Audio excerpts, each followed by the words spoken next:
감사합니다. 오늘 독서를 들을 때 이런 질문을 하고 싶었습니다. 혼인하시는 분들, 남편과 아내를 기쁘게 하기 위해서 노력하십니까? 그냥 물어보고 싶었다는 겁니다. 네. 적어도 2000년 전에 바오더 때는 그랬나 봐요. 지금도 그러시죠? 더 묻지 않을게요. 오늘 복음에 권위라는 단어들이 등장을 하는데 예수님을 표현하는 단어 중에 하나는 권위였습니다. 저는 이 단어를 들으면 한 분이 생각나는데 누구시냐면 윤공희대 주교님입니다. 윤대 주교님 아세요? 네. 이 전 교구장님이시죠. 24년생이니까 우리 나이로 101살 되셨어요. 아마 생일이 늦으셔서 만으로 100살 되시려면 연말쯤 되셔야 되고 여전히 비슷하십니다. 주교관이 신학교에 있어요. 그래서 신학생들하고 이제 종종 시간들을 보내시고 또 신학교 산책하시고 그러는데 저도 신학생 때 윤대주교님 산책하는 모습을 많이 뵀습니다. 가서 가끔 인사드릴 일도 있었던 것 같고요. 윤대주교님 100살이 넘으셨어도 지금도 날씨 좋으면 나오셔서 밖에서 움직이기도 하시고 산책하시고 하시거든요. 그리고 병원에 입원해 계실 때에도 그 정도 연세, 그 정도 병력이면 간호사들은 히스토리만 보고도 한숨 쉬는 그 정도의 연세 병력이십니다. 근데 막상 딱 들어가 보면 아침에 일어나시면 목욕제기 하시고 기도하시고 책 보시고 흐트러짐이 없거든요. 그러면서 신자가 아닌 사람이 봤을 때도 희한한 눈으로 바라본다고 전해 들었습니다. 어느 날 제가 신학교에서 한 교수 신부님하고 산책을 하는데 마침 윤대주교님이 저 앞에서 산책을 하고 계셨습니다. 신부님이 그런 말씀을 하시어요. 사제의 권위란 바로 저런 거다. 근데 우리는 너무도 어설프게 권위 없이 권위를 만들려고 권위적인 사람이 된다. 하나님과 한 생을 살아오고 살아가는 모습, 저런 모습이 바로 권위다. 그런 이야기를 했던 기억이 났습니다. 오늘 복음에서 예수님을 향해서 이 권위라는 단어가 2번 쓰이거든요. 우리는 되게 권위라는 말을 부정적으로 생각하지만 성경에 나오는 권위라는 말은 좋은 의미입니다. 복음에 예수님께 권위가 있었다라는 표현이 종종 나오는데 여기서 우리가 착각하지 말아야 되는 것은 권위 이 자체는 좋은 것이고 권위적과 같은 의미가 아니라는 겁니다.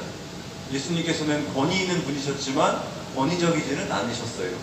오히려 그분께서는 태생 자체가 겸손하신 분이셨죠. 하느님이 사람이 되셨으니까. 복음의 첫 번째와 두 번째의 권위라고 쓰여진 말 둘 다 같은 단어입니다. 기본적으로 내포하는 바는 율법학자들의 수준 높은 그 가르침을 훨씬 뛰어넘는 신적인 영역을 내포하는 가르침. 신적인 영역이라고 말씀드리는 이유는 예수님께서 드러내신 권위는 늘 그것을 증명할 구체적인 실천이 가시적으로 연결되기 때문에 그렇습니다. 기적이라든지 치유라든지 이런 게 다 그런 겁니다. 첫 번째 권위는 기존의 틀을 훨씬 뛰어넘는 가르침에 사람들이 감탄해서 그 가르침에서 하느님을 느꼈음 이걸로 볼 수 있습니다. 그리고 두 번째에서 언급되는 권위는 그 단어 앞에 새롭고라는 단어가 붙습니다. 이것은 그들이 예수님의 첫 번째 가르침에서 느꼈었던 흐릿한 하느님의 권능을 더러운 영이 들린 이를 치유하는 모습을 보고 나서 가시적으로 하느님의 권능을 체험했다라는 의미를 담는 거죠. 이것을 증명하는 것을 복음의 표현으로 살펴보면 처음에 예수님의 권위에 호응한 사람들 그들은 그저 사람들이 이런 표현이 쓰입니다. 근데 두 번째 권위의 증명에는 모두 놀랐다, 모두라는 표현으로 바뀝니다. 그 말은 더러는 의심이고 더러는 생각 쓰지 않았는데 예수님께서 가시적으로 보여주셨던 그것들을 통해서 모두 권위를 느꼈다라는 겁니다. 이처럼 예수님께서는 구약의 이스라엘 백성이 기다리는 모세와 같은 아니 그보다 훨씬 더 뛰어난 예언자로서 하나님의 권능을 당신의 권위로 드러내시는 분이었다는 겁니다.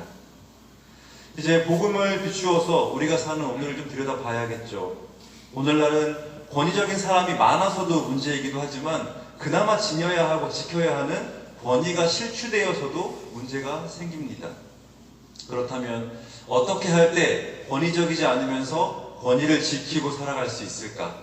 가장의 권위, 어머니의 권위, 교사의 권위, 어른의 권위, 성직자의 권위, 이런 것 등등 말이죠. 예를 들어서 학자의 권위는 어디서 올까요?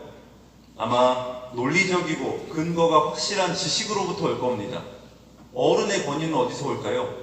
그것은 내 것이 옳다, 내가 살아보니 이렇더라, 그러니까 이게 맞다 라고 강요하는 것이 아니라 아랫사람의 처지에서 그의 현실을 보고 그의 시행착오를 이해해주고 동행해줄 수 있는 그런 너그러움에서부터 오는 것 같습니다. 또 가장의 권위는 어디서 올까요? 큰 소리 치는 것은 권위적인 겁니다. 가장의 권위는 사랑하는 내 가족에게 헌신하는 데서부터 시작되는 것이죠. 근데 이 헌신도 스스로 만족하고 이 정도면 됐지 하는 헌신은 헌신이라고 보기 어렵습니다. 정말로 내가 헌신자가 되어도 행복하리라는 헌신에서 비롯되어야지 그게 헌신인 거죠. 성직자의 권위도 앞서 말씀드린 것과 크게 다르지 않습니다. 다만 거기에 성직자 스스로가 작고 약함을 인정하는 것, 내가 슈퍼맨이 아니라는 것들을 이해시켜야 되는 겁니다. 그리고 무엇보다 하느님을 찾으려고 끝까지 노력하는 모습에서 성직자의 권위가 드러나는 거죠. 은혜주교님처럼요. 우리가 받은 삶의 자리에서 각자의 권위가 제대로 살아나기 위해서는 기본적으로 우리 자신이 하느님 아버지의 영광스러운 권위를 존중하고 또 이에 절대적으로 순종할 수 있는 마음이 있어야 되는 겁니다. 구체적으로 신앙생활인 것이죠. 주일미사 충실히 나오려고 노력하고 조금이라도 기도하려고 노력하고 성사생활에 충실하려고 하는 그런 것들 안에서 모든 것들이 피어난다는 겁니다. 예수님의 권위도 하느님 아버지의 권위에 절대적으로 따르는 그 거룩한 순종으로부터 나오는 겁니다. 우리의 순종도 마찬가지인 거죠. 가장이 가족들에게 순종하니까 헌신할 수 있는 거고, 신앙인이 하느님께 내어드리는 시간을 불편해하지 않고 기꺼이 나아가려고 노력하는 것도 다 순종입니다. 곧 권위라는 것은 나를 내려놓고 주어진 하느님의 이끄심에 순종하는 데에서부터 시작됩니다. 나의 작음을 알고 그분의 크심을 아는 것이 내가 커지는 방법이라는 거죠. 내 안에 담긴 여러 가지 욕심을 내려놓고 하느님을 향해서 마음을 열어두고 어린아이에게도 배움이 있다는 생각으로 살아간다면 우리의 뒷모습에도 누군가들이 진정한 권위를 보고 느끼고 따라가고자 할 겁니다.